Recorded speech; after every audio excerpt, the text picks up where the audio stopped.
Happy Valentine's Day! I love Valentine's Day. Everything about it. I love the decorations. I love going out to dinner. I love people being romantic.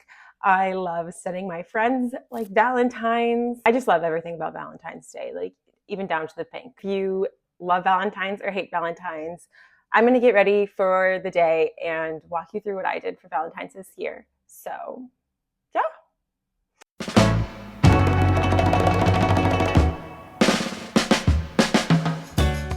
The first thing I did that I started as a tradition last year, now it's officially a tradition. If you do it twice in a row, that's good enough for me. But I send my friends and loved ones a little Valentine that I make. I put it all together in Canva, and it's usually like a postcard size, but I send it in an envelope because I'm not spending the big bucks to put it on cardstock.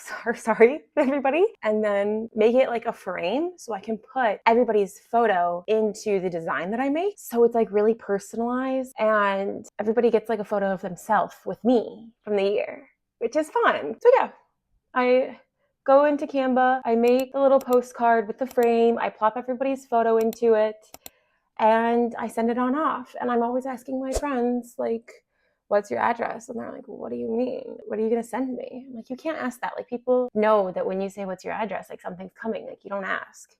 So I said, I'm sending you a stink bomb, but obviously not. I'm sending you a love bomb. And I've already gotten so many text messages back about how much people like them. And that just like makes me really happy.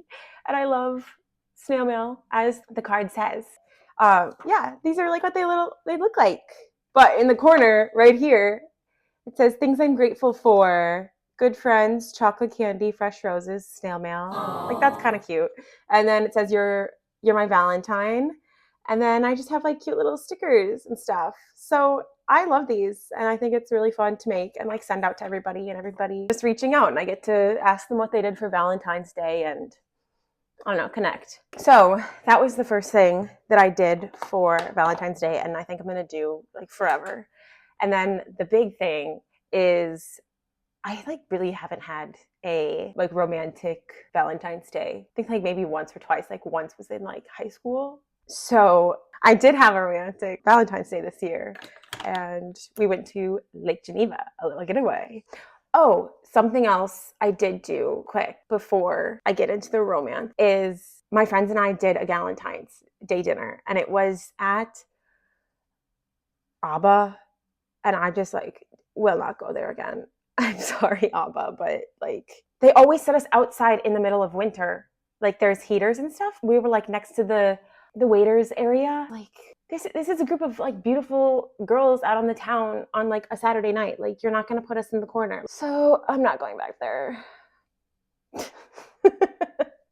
is my only rant, because everything else was great. And my friends were awesome, and we all went around and like talked about if we have any romance, what's going on in our life, like if anybody's moving and stuff. So that's really nice. That's the point. I digress, but that's the point of Valentine's. Let's get into Lake Geneva. Lake Geneva was super fun. My like all-time favorite thing is that it was like blizzarding the whole weekend, and I'm from Minnesota, so like I love that. So we drove in and it was all snowy and really cute. So the first place we went to was the Maxwell Mansion for like pre-drinks before dinner, and it was so cute. It's a B&B. We're definitely staying here next year. They had like 3 different igloos outside. One of them was for everybody who was staying in the house. There was a Valentine's Day dinner, like a set menu, and we saw the menu and it looked really good.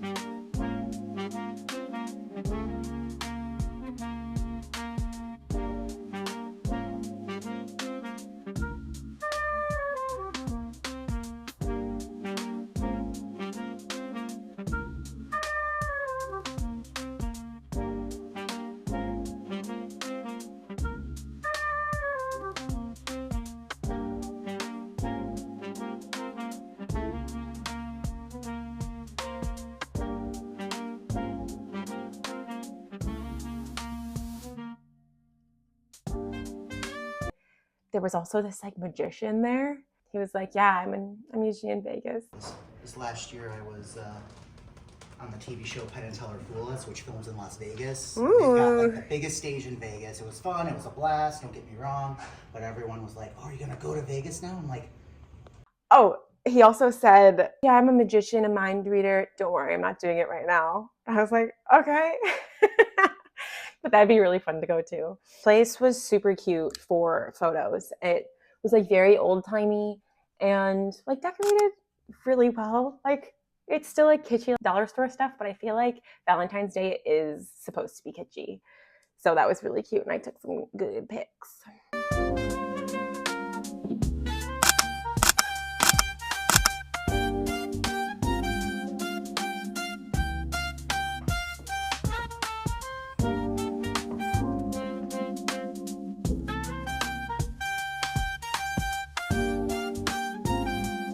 And then we went into the downtown area to go to this like American fancier like pasta place called Sopra.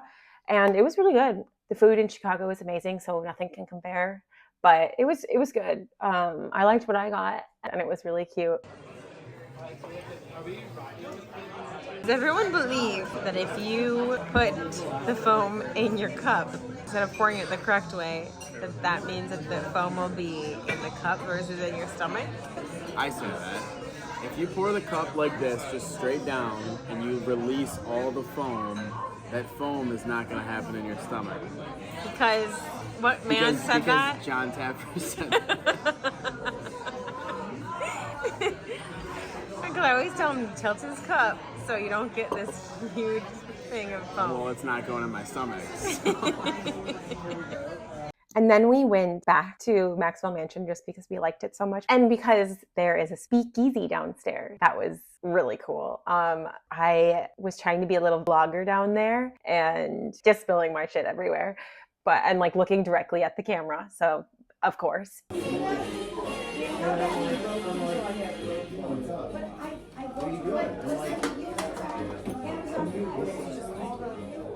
Definitely got drunk there because the drinks were strong and I was drinking, well, a martini's always strong, but bouncer and the bartender down there were super nice. And I love spooky things. And this is an old house that still like looks like the mansion in the way that it like looks old timey. And then we're downstairs in like the cellar in the basement. There has to be ghost stories that this lady has. And I was asking her about them and she was telling me all the spooky ones. Like there's like a little boy who lives in the attic and he like tugs on your toes, but we got him a toy and like he leaves people alone now.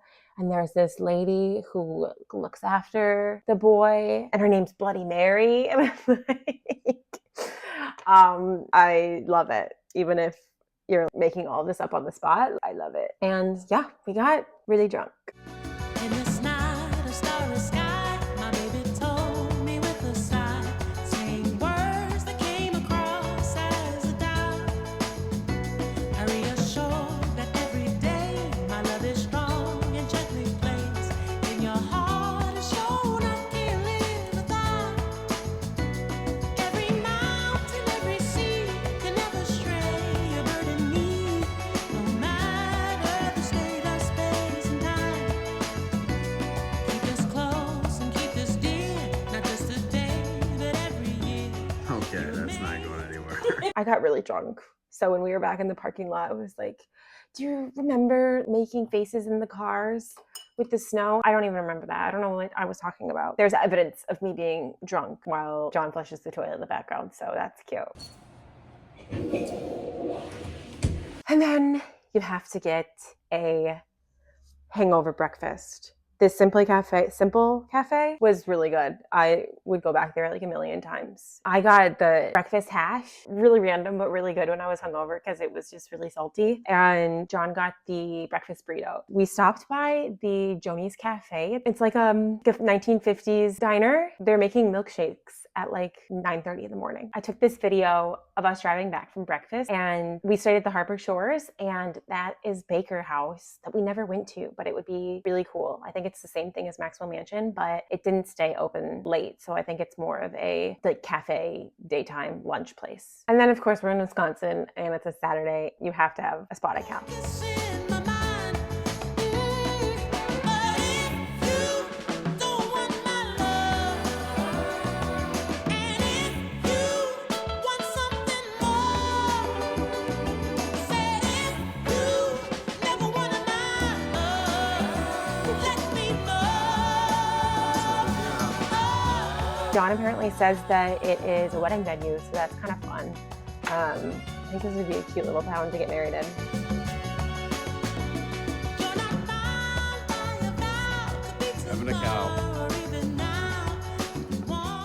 So yeah, we just kept walking around and we saw this chicken and we took a pic with them and realized that was our only photo we had together yet. So that's cute. Lake Geneva has a really cute downtown and we went window shopping for a while. And yeah, there was just like a lot of kitschy shops. I got an ornament and then we went to the candy shop.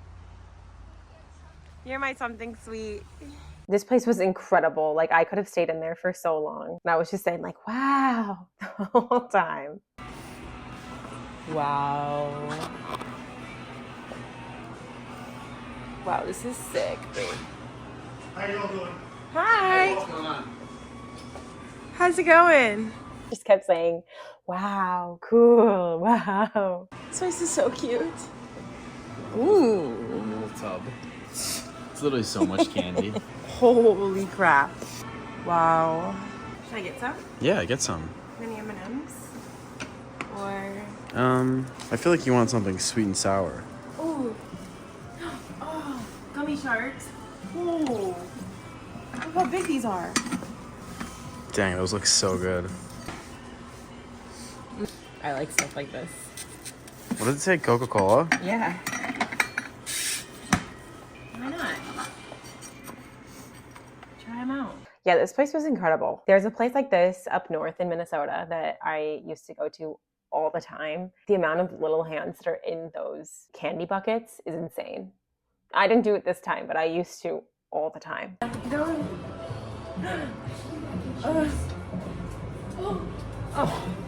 thought I was gonna get his ear. Did you get another try? Yeah. Yeah, we got a bunch of candy, and like my favorite gummy candy is gummy sharks, and that giant gummy shark that you see. Literally, we got back to the hotel, and John ate the whole thing. He just shoved it in his mouth, and I was like, "Oh, okay." He said it wasn't good though, so that's fine. This place was called Topsy Turvy, I think, and it was really cute. It was in an old church. The stainless glass was really cute. And then we went to Chuck's on the other side of the lake. We got some beers. I got onion rings. And yeah, this place was bumping. He said he used to go here a lot when he was a kid with his family. And like in the summer, it's right on the lake and it's gorgeous. They have darts. They have pool. There was a lot of people there. It was fun. But yeah, that kind of concludes our Lake Geneva trip. It was the best time. End of the weekend. End of the weekend. Bye, Lake Geneva. Bye, Lake Geneva. But yeah, Lake Geneva was really cute. I liked it. And I want to go back in the summer sometime, maybe just for a day trip, because I've seen videos of it, looking at places that are like day trips for Chicago that we could go to for Valentine's Day. I was watching like every single YouTube video about Lake Geneva, and some of the videos of people at Lake Geneva in the summer, like the beaches are just like incredibly crowded. So I'd probably just do a day trip. But on the way out, we saw this giant warehouse and it had its own water tower with a little Haribo bears on it. And I was like, this is Severance. This is Severance, the Lumen factory in our world. What is Haribo actually making in there? And why do they need a water tower? But I would say overall, that's a pretty successful Valentine's Day. Got a lot of love from my friends and my family and from my significant other and from the world because it snowed the whole weekend and that makes me so happy. But yeah, I think that is my best Valentine's Day in a long time. I was really happy with how it turned out and I give it 10 out of 10 stars. I would totally recommend going to Lake Geneva, going to Harbor Shores. It was a really good winter getaway. And the one thing that we should have done is we didn't bring like winter boots. So many people on the lake, there was a lot of ice fishing because it was frozen over. And there was like hovercraft people like flinging people around. So bring winter boots if it snows the weekend that you're gonna go. I think that's all for my vlog today. But yeah, that was my weekend, my Valentine's Day weekend. It was incredible, 10 out of 10 stars, and I recommend sending snail mail. It connects you with people, and I love it. And doing Valentine's Day dinner and doing a little trip with someone special. Okay, bye.